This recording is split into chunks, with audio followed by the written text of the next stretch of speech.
Now, take a look at these cliffs right here. I am here. I have reached the cave in the rock. A little bit of quick history about this cave. This is a cave that once housed river pirates. Now, I know when you think Illinois, you ordinarily don't think river pirates, but there were river pirates that once lived in this cave, the most famous being Samuel Mason. And he lived here.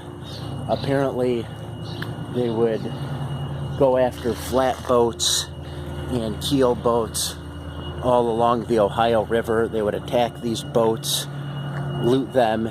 Usually they would kill all the people on board. And sometimes they would take their boat and actually take the boat all the way down to New Orleans and sell the goods for cash. But Samuel Mason is kind of an interesting figure because he was actually one of George Washington's officers in the Revolutionary War. So it's pretty interesting. He eventually went west and ended up here, became a pirate. Now, there were indications that he wasn't that great a person even before he became a pirate. He was a horse stealer at one time, but he did hide out in this cave. Now, the first person to hide out in this cave was an individual by the name of Jim Wilson. As you can see, this is the Cave of the Rock right here. Jim Wilson had established in this cave that I'm walking into right now. He had established a tavern, and apparently there was a brothel in here as well. So look at this, a lot of graffiti. Some of this graffiti is actually quite old. In fact, the first inhabitants of this cave were Native Americans.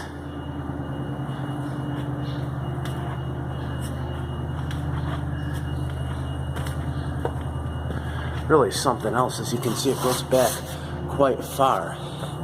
But yeah, apparently at one time there was a bar in this cave, and this is where these pirates lived. Part of history you don't really hear about. You know, there's some parts of American history that just kind of get left out of the textbooks, you know? And this is definitely an example of one of those parts of history that really does get left out. As you can see, I am now coming to what appears to be a big chamber back here. There's water dripping from the ceiling.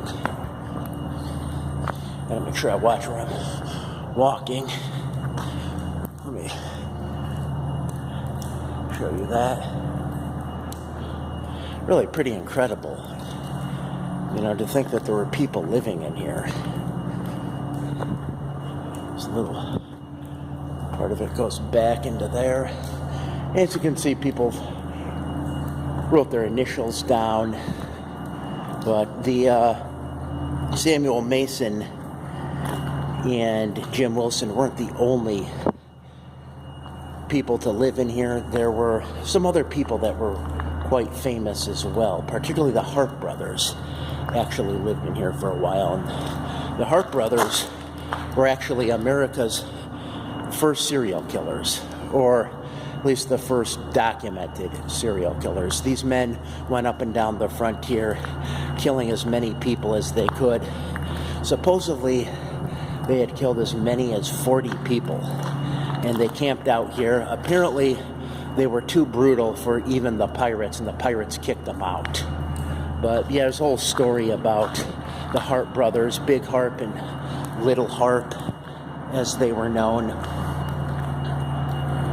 Eventually, a vigilante group hunted them down because they burned down the house of a person that had some clout, and he tracked them down, and they ended up shooting Big Harp, and then he died, but Little Harp got away. And Little Harp eventually came back here, teamed up with Samuel Mason, and they continued to prey on travelers up and down the Ohio and the Mississippi rivers. But yeah, you don't really hear too much about these kinds of pirates. When you think pirates, you usually think of Blackbeard or the Pirates of the Caribbean. You don't think of river pirates. And when you think of outlaws, you usually think of outlaws of the Old West. You don't really hear about highwaymen so much, but that's who lived in this cave. So, just thought I'd shoot a video here. Eventually, Samuel Mason had a price put on his head of, I think, about $2,000. It depends on what source you're looking at. And he was eventually hunted down. Apparently what happened was Little Harp wanted the money, so he put a tomahawk in the back of Samuel Mason, brought in his head to the authorities, but when he was collecting the money, someone recognized Little Harp, and Little Harp was quickly tried and hung. But yeah, really kind of an interesting and storied history you have in this cave. And who knows how much history has been unwritten. You know, pirates by their very nature are kind of secretive, so a lot of things could have happened in this very cave that we just don't know about. That's all I've got. I hope you enjoyed this video.